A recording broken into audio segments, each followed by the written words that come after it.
Excelentíssima Senhora Desembargadora Maria de Lourdes Medauá, preside,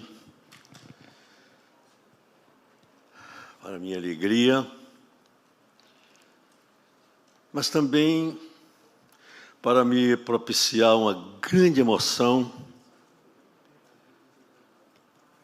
esta reunião sobre Rui.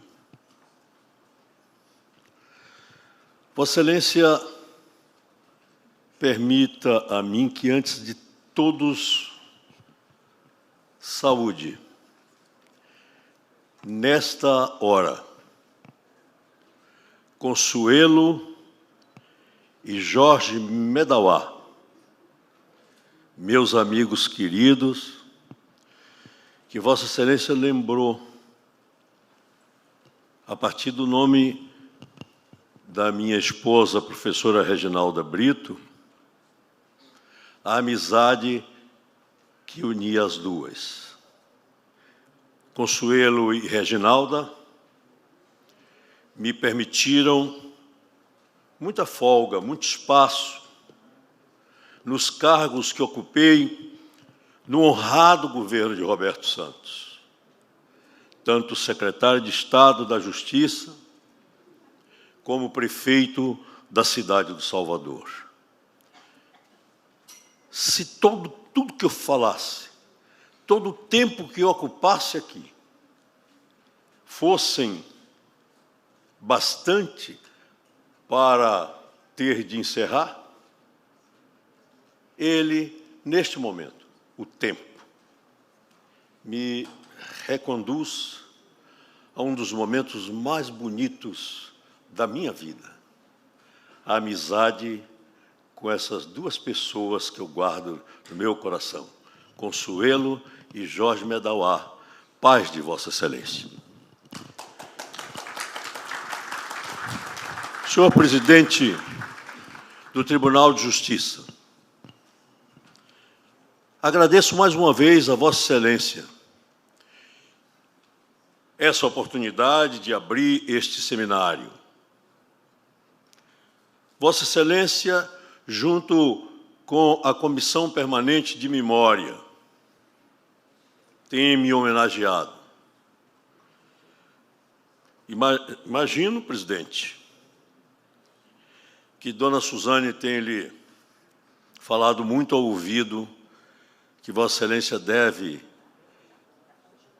afagar o espírito desse seu amigo e de seu professor Suzane, me permita também lembrar disso. Olho esse auditório e nele vislumbro tantos dos meus alunos que, a 1º de março, contei 17 desembargadores e nominei a cada um na solenidade em que, pelas tessituras de Lidivaldo Brito, eu chegava a receber a 5ª comenda Medalha Rui Barbosa, que já havia 16 anos não era outorgada.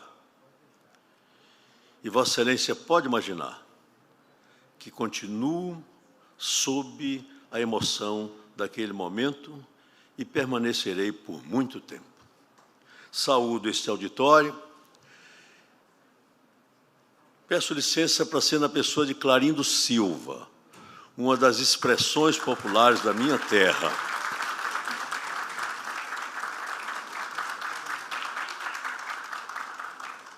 Senhoras e senhores, sobretudo os que na nominata foram saudados aqui, o tema que me foi indicado, Rui e a Bahia. Sei muito que houve uma conspiração de Sua Excelência, o senhor ministro Roberto Rosas, a quem cumprimento como se faz a um irmão. Meu confrade, na Academia Brasileira de Letras Jurídicas, Vossa Excelência, é uma das personalidades mais respeitadas no nosso país. Tema: Rui e a Bahia. Rui é. Disse-o eu, quando nesse dia 1º de março de 2023, os tribunais de contas, em seu louvor, realizaram aqui na Bahia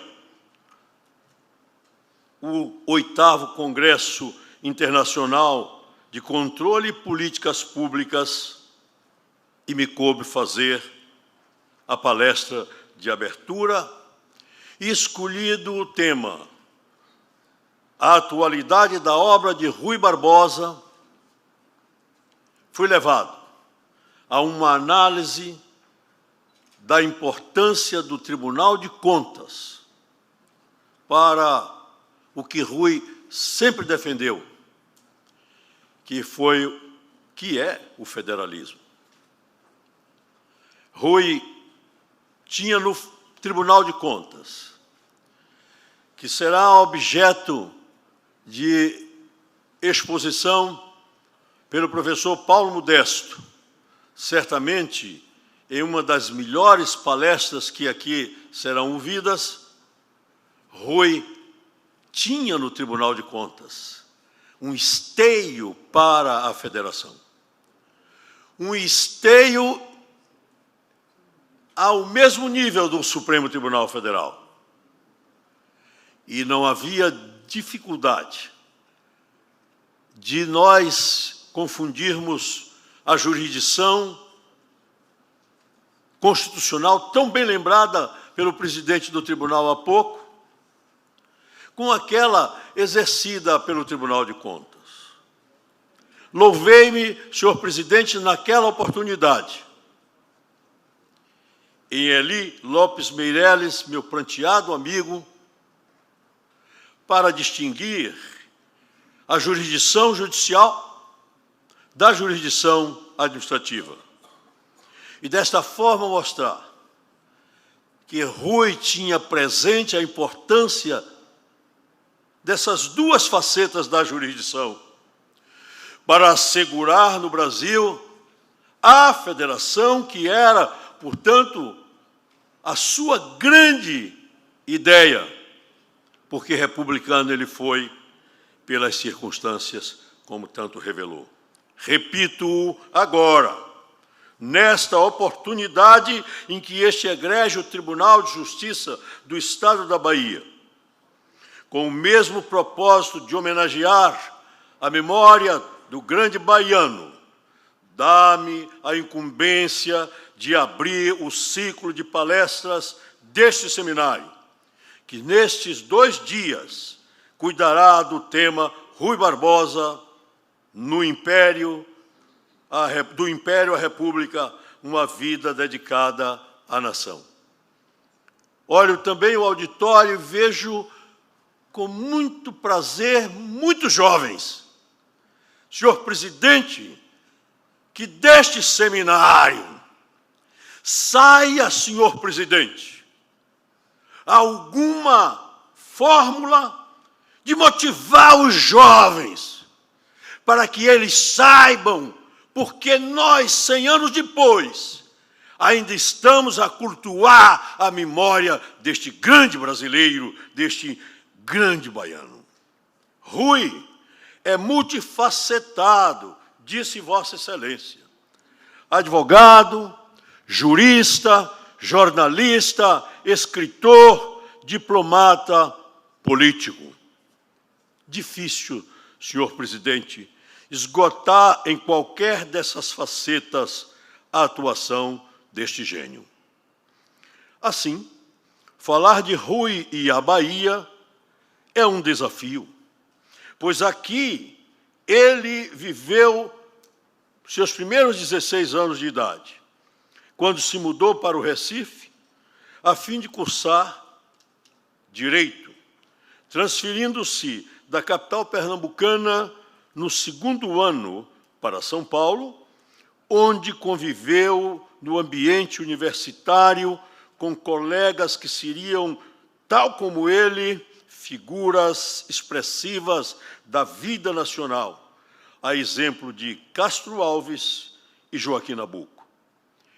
Estes, como tantos outros, protagonistas de diversos episódios mediante os quais propagaram ideias que alimentaram as suas vidas e a vida da sociedade brasileira. Graduado em Direito, retornou à Bahia, onde exerceu a advocacia e o jornalismo, e de onde partiu, com destino ao centro das decisões nacionais, para uma atuação no mundo político e do direito a que ninguém o excedeu, senhoras e senhores, até hoje.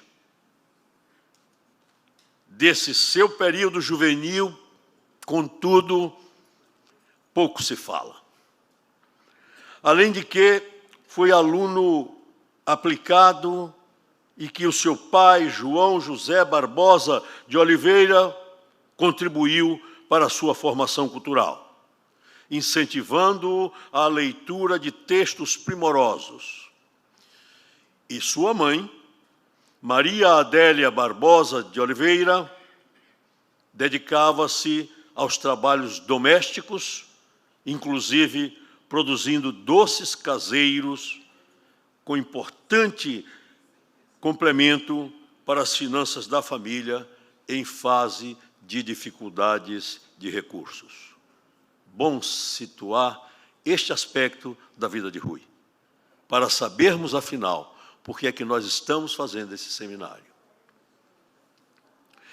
Fala-se pouco dos seus alicerces culturais, capazes de permitir-lhe a propagação de uma inteligência que as procelas do mar revolto, dos embates do poder formal, puseram à prova com insuperável nota de aprovação. Cedo ficou órfão de mãe. Falecida a 16 de junho de 1867, quando ele ainda cursava o 2º ano jurídico no Recife, aos 17 anos de idade. A morte inesperada do pai, em 28 de novembro de 1874, aos seus 25 anos, fê-lo decidir saldar as dívidas deixadas por ele, sucedendo-o como inspetor da Santa Casa de Misericórdia, em emprego modestamente remunerado, do qual se exonerou para dedicar-se à advocacia e também à direção do jornal Diário da Bahia. Perdeu, então, Rui, o pilar de sustentação da sua formação cultural, o seu pai. Luiz Viana Filho, meu caro Luiz Viana, que aqui me honra com a sua presença, devo a Vossa Excelência a gentileza de uma comenda Rui Barbosa, que a OAB, Seção da Bahia, tem reservada para momentos específicos. Vossa Excelência teve a anime e a gentileza com seus pares de então, de me outorgar essa medalha também.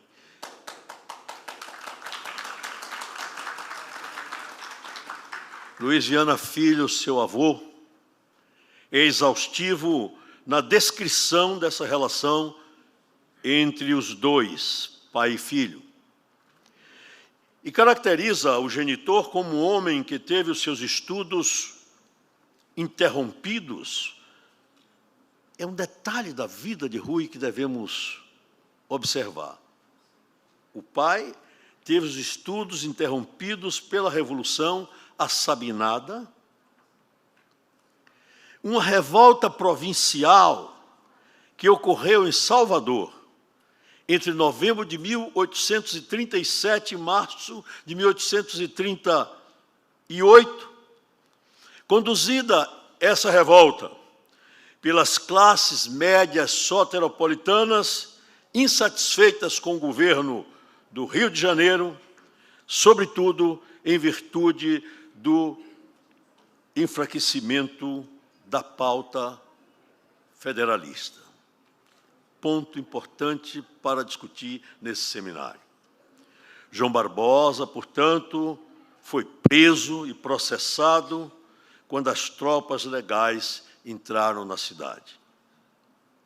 A esse tempo, a Bahia era uma cidade próspera. Então, aí certamente estão as raízes do federalismo, verdadeira religião cívica em Rui. A Revolução marcou a alma do adolescente João Barbosa, diz Luiz Viana, que assim continuou revoltado, mas era um leitor de autores liberais ingleses e franceses. E, embora médico, abandonou definitivamente a profissão ao perder um concurso na Faculdade de Medicina. Esse liberalismo, senhor presidente, era tomado em confronto com os conservadores. Portanto, Rui guardou isso até o final. Não era um conservador.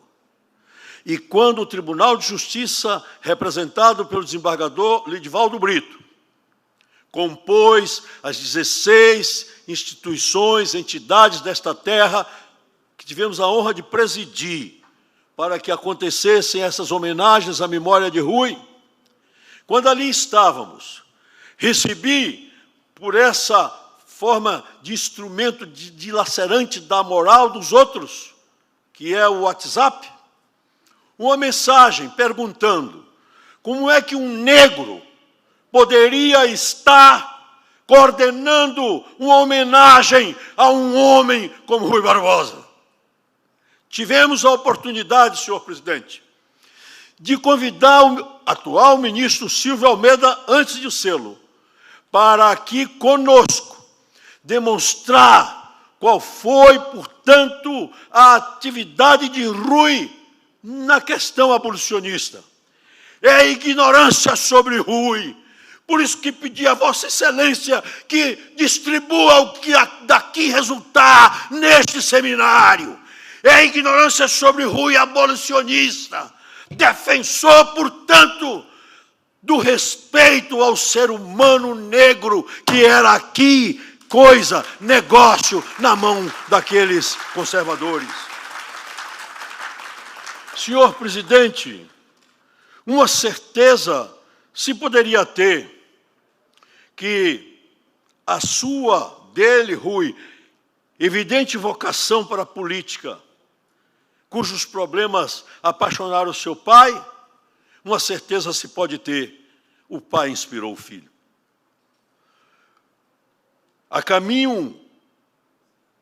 O caminho seria encontrado por intermédio do primo de João, Luiz Antônio Barbosa de Almeida, também implicado e absolvido na Revolução Assabinada, que o fez a ele, João Barbosa, pai de Rui, deputado provincial. O pai de Rui era um investigador das questões políticas e da linguagem. Casou-se com Maria Adélia, que era prima de Luiz Antônio, e este Luiz Antônio fez com que ele, entrando na Câmara, pudesse, ao encerramento das sessões desta, em 31 de outubro de 1849,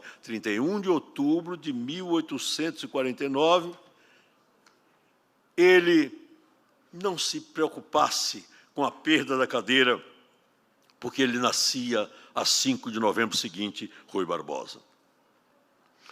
Cuidou desse menino, a ponto de provocar ciúmes na irmã que lhe nasceu depois,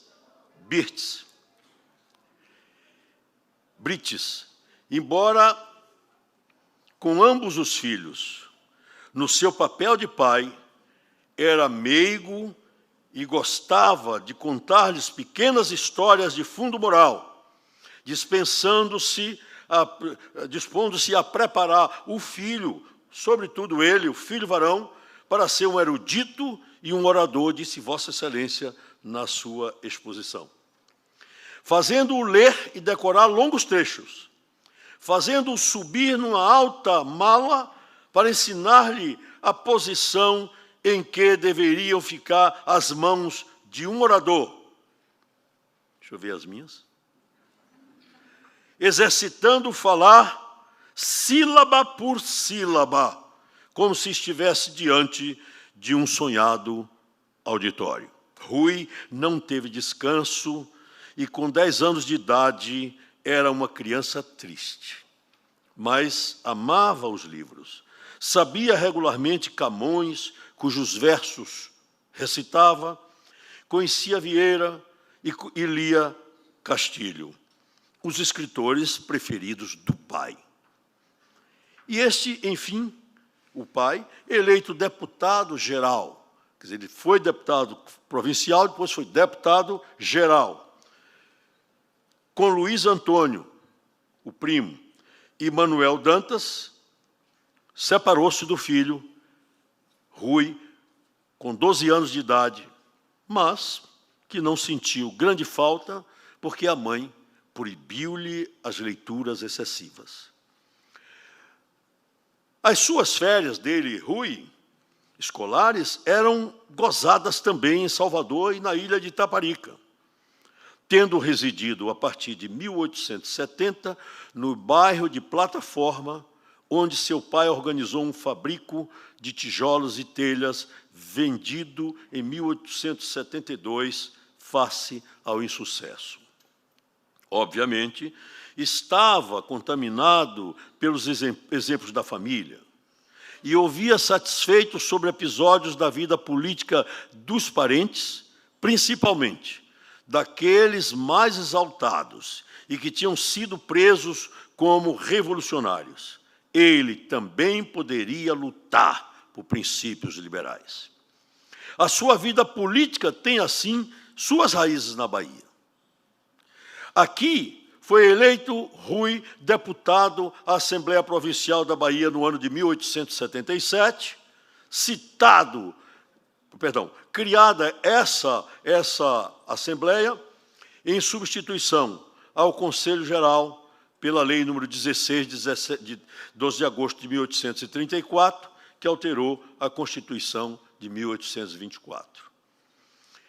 Não permaneceu aí por muito tempo.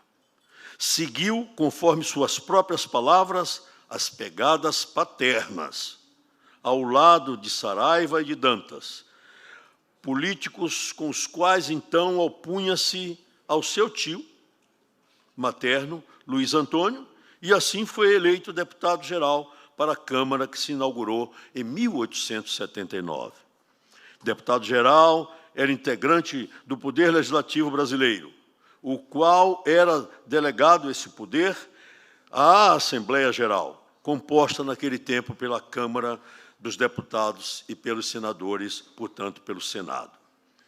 Começa com essa sua eleição a trajetória brilhante que lhe credencia a ser o estadista da República. E tal foi o seu protagonismo, que João Mangabeira identifica os 33 anos contados da proclamação da República até a morte de Rui como o período de atuação dele na arte, na ciência e na política. O artista, o jurista, o filólogo, o educacionista e o estadista desafiador, de quem possa realizar uma obra de alto engenho, de grande esforço e de largo fôlego sobre a vida tão rica deste homem. Esta verdade dita por Mangabeira tem a prova nesse seminário, senhor presidente. Quando se desenvolvem esses temas de Rui, advogado, atuando no foro baiano, desembargador Lidivaldo será o expositor desta fase de Rui, e no Supremo Tribunal Federal. Rui o político, Rui o esposo, Rui o jornalista, Rui o pai do Tribunal de Contas, Rui o internacionalista, Rui o educador, Rui o civilista, Rui o criminalista, Rui o Rui. Portanto, senhor presidente, o exposto justifica que se faça aqui o pensamento de episódios que, ao tempo de traduzirem a grandeza do seu talento, também revelam o seu amor à Bahia.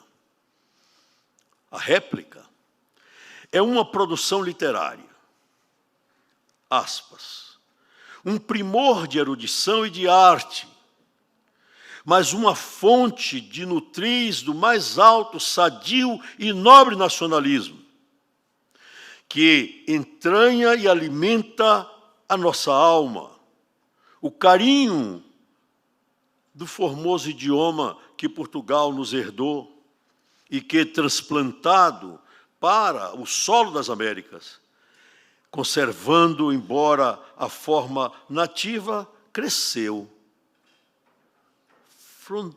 frondejou e floriu nas grandes romarias dos trópicos. É esta a forma com a qual Mangabeira sintetiza o debate entre Rui e Carneiro Ribeiro sobre a redação do projeto de Código Civil de 1916. Esse debate encantou os meus tempos, senhor presidente, de professor de português e de concomitante aluno do curso de graduação em Direito, quando, em 1960, escrevi sobre a polêmica entre Rui e Carneiro. Durante o Império, senhoras e senhores, várias foram as tentativas de elaboração do Código Civil brasileiro, todas malogradas. Embora delas se tivessem encarregado homens de notável saber jurídico, como Teixeira de Freitas, também baiano, ali de Cachoeira. Além dele, foi em ordem cronológica, também cometida a tarefa a Nabuco de Araújo, Felício dos Santos, Coelho Rodrigues e Clóvis Bevilacqua, estes dois últimos já em plena República. Vingou o trabalho de Clóvis Bevilacqua, cearense de nascimento, mas professor da Faculdade de Direito do Recife, convidado pelo governo em janeiro de 1899, sendo presidente da República o Dr. Campos Salles e ministro da Justiça Epitácio Pessoa. Já em novembro, Bevilacqua apresentava ao governo o projeto.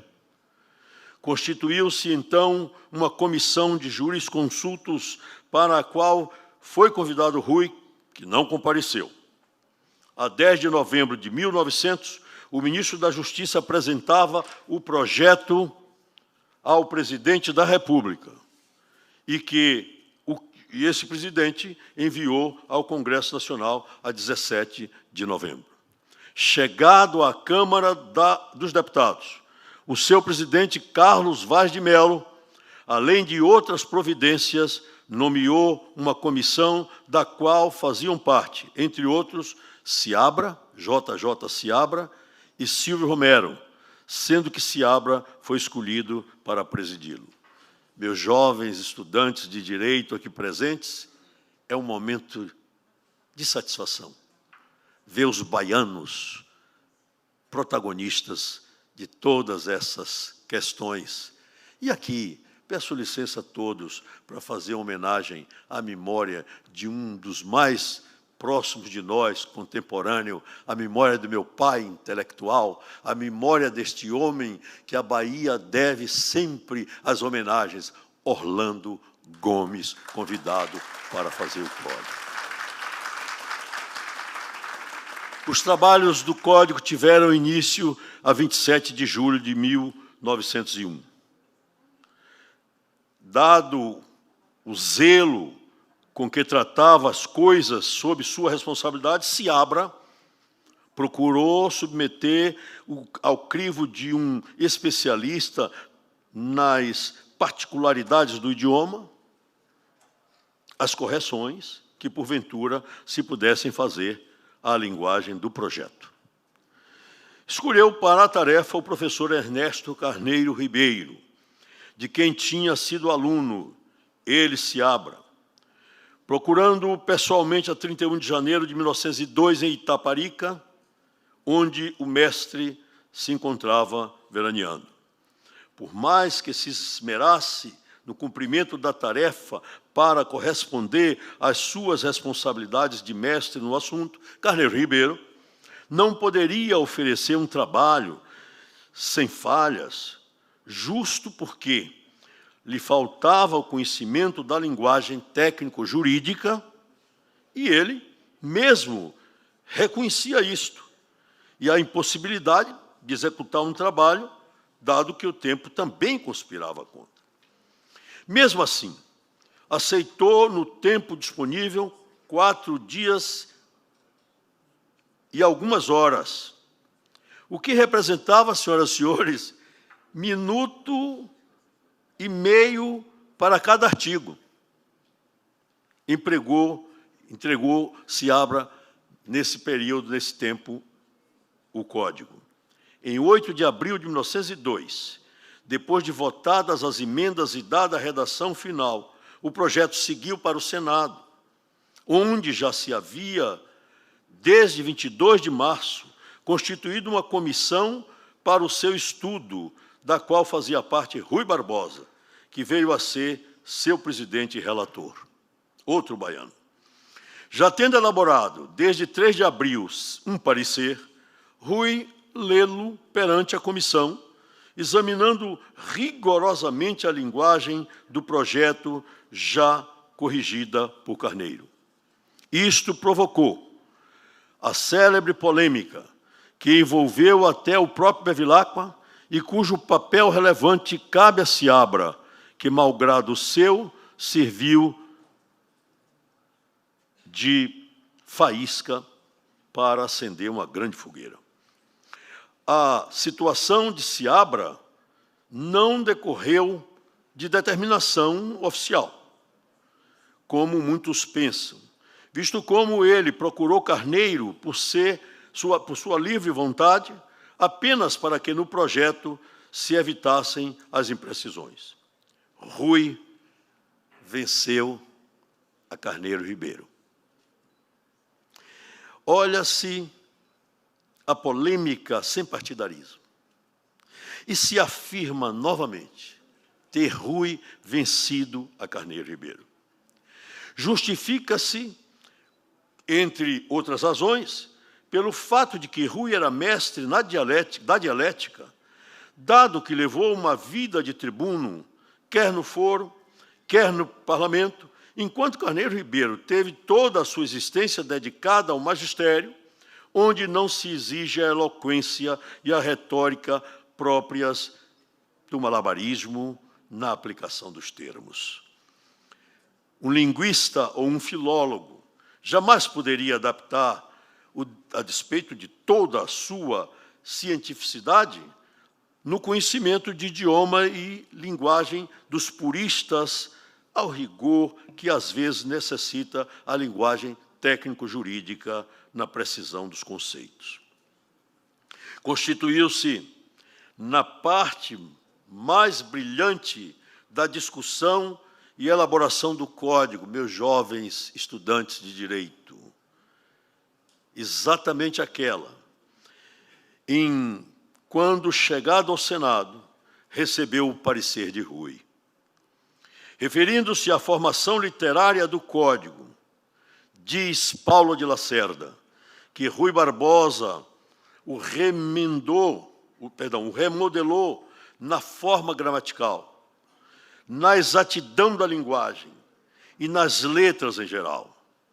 Tanto mais quanto a maioria das emendas que Rui ofereceu ao projeto, a maioria foi aceita e passada para o texto do código, e um linguista ou filólogo jamais equacionaria, por mais saber que tivesse, a linguagem técnica do direito. Argumenta-se a favor de Rui ou de Carneiro, argumente-se a favor de um ou de outro. O que se deve observar é a importância da polêmica para a pureza literária do nosso Estatuto de Direito Civil, para os estudos de filologia e, quiçá, de linguística, e para a Bahia, já que estou falando de Rui e a Bahia, que teve 3 dos seus filhos envolvidos diretamente nesse fato histórico de incomensurável grandeza, para não falar ainda da participação de Otávio Mangabeira na discussão do projeto de Código Civil. Senhoras e senhores, ao final, estamos diante do tema. Rui e a Bahia. Rui e a Bahia é tema para, senhor presidente, muitas horas, muitos dias, muitos meses e até muitos anos. Portanto, 30 minutos que eu já esgotei até. É uma nesga de tempo, impossível de permitir uma exposição capaz de cobrir o longo tempo de 33 anos, em que a terra natal recebeu as demonstrações de amor de seu filho, a cada momento, em qualquer meio onde ele perpassou, e das personalidades com que ele conviveu e lidou. Escolhi, por isso, para finalizar, em razão de toda essa história de Rui, que será objeto desse seminário, as palavras do próprio, em 2 circunstâncias notáveis. Primeiro, quando houve a deposição de governadores pactuada pelo Marechal Floriano Peixoto. Floriano, ao usurpar a presidência da República, sob o protesto de Rui, que considerava verdadeiramente um atentado à Constituição, porque esta determinava a eleição na hipótese de vaga do presidente aberta no primeiro biênio. Essa é a razão pela qual o texto atual expurgou esta condição e permite que, em qualquer hipótese, o vice-presidente assuma a presidência da República. Se vaga. O Marechal Deodoro da Fonseca, com a renúncia ao cargo, deu ensejo a essa usurpação do Marechal Floriano Peixoto. E no episódio da deposição do governador da Bahia, em dezembro de 1891, Rui, ainda amigo de Floriano, eles foram amicíssimos. Rui, portanto, reclamou, invocando o seu pundonor de representante da Bahia, a qual estaria inteira com o governador deposto. E aí diz Rui, a Bahia não é um burgo pobre, a Bahia há de resistir. E continua, há de resistir, porque ali o comércio, o sertão, as classes conservadoras, a imprensa, o Congresso, tudo sem exceção, menos a capangagem que às vésperas da República apedrejar a Silva Jardim, menos eles, tudo está ao lado do governador e da Constituição da Bahia. As circunstâncias certamente não permitiram, ou não permitiriam, a outro homem falar assim, ríspida, severa e intimativa a Floriano. Floriano, que deu muitos exemplos nessa fase da nossa vida nacional. Floriano, senhor presidente, que desrespeitou o Supremo Tribunal Federal por todos os meios. Floriano, que nomeou um médico para ministro do Supremo Tribunal Federal.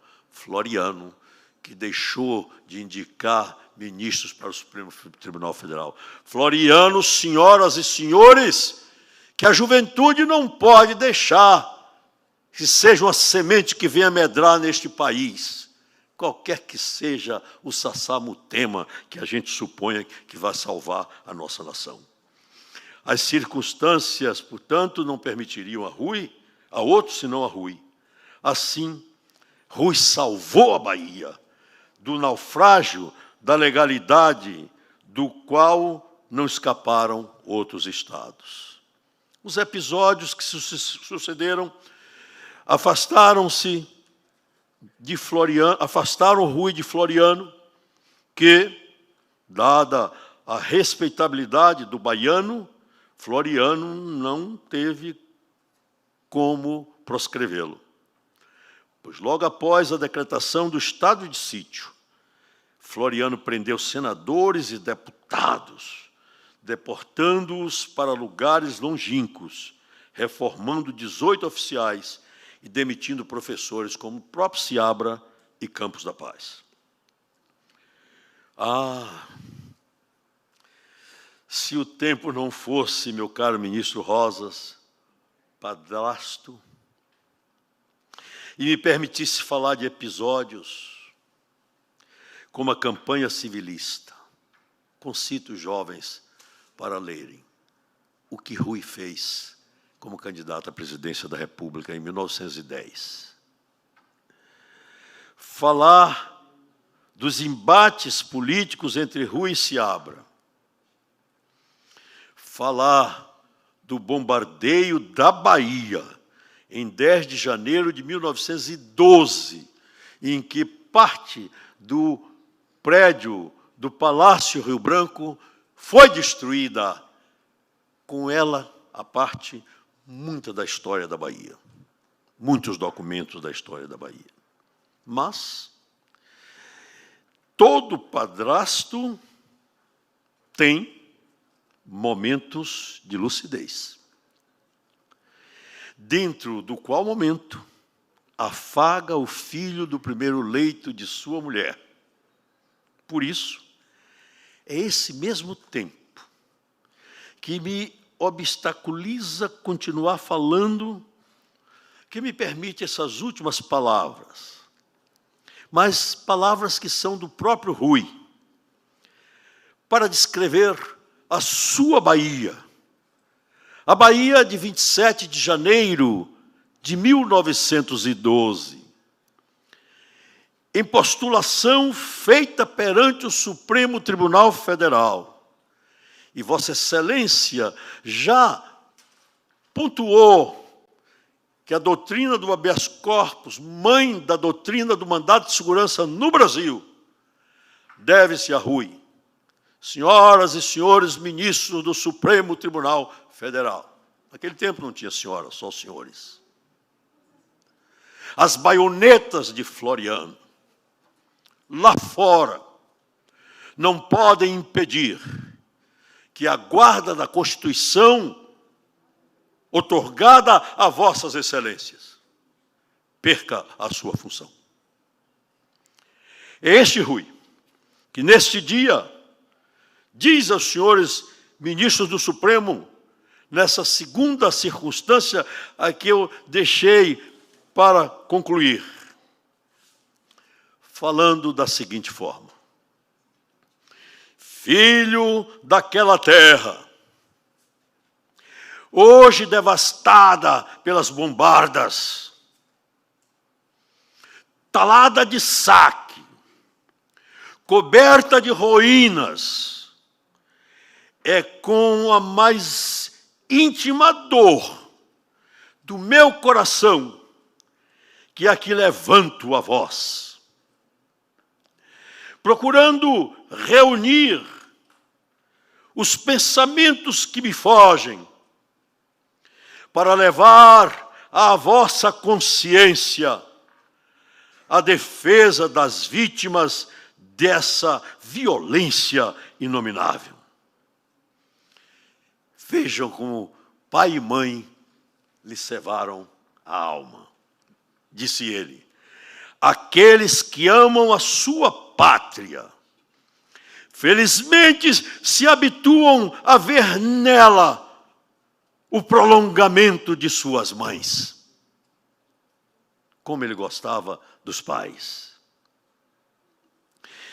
Quando pela última vez se fecharam os olhos da minha, onde a terra se parece fundir com o céu, num sorriso de eterna primavera. Daí, recebi do austero espírito do meu pai as lições e civismo que têm sido até hoje o guia no rumo da minha vida. Ali se fez o meu coração. Ali se fez a minha alma. Ali se fez a minha cultura. Tudo aquilo que sou, tudo aquilo de que se forma o espírito de um homem público, e que, com que ele se prepara para as lutas do seu futuro, foi a Bahia que me deu. Acostumei-me a ver aquela terra, para mim sagrada, envolvida sempre na veneração deste país. É assim, Rui, a Bahia. Viva a Bahia! Viva Rui! Viva o Tribunal de Justiça do meu estado, que abre espaço para esses momentos felizes da história do meu país. Venerar a memória do maior dos brasileiros de todos os tempos, minha cara desembargadora Maria de Lourdes Medauá, que um dia ouviu o seu professor vibrante dentro de uma sala de aula, mas não sabia que a inspiração dele vinha toda dos seus 18 anos de idade, quando leu Visita à Terra Natal, escrita por Rui Barbosa, e depois a obra bonita de Eliomar Balieiro, um cultor de Rui, A Política e a Mocidade. Deus seja louvado.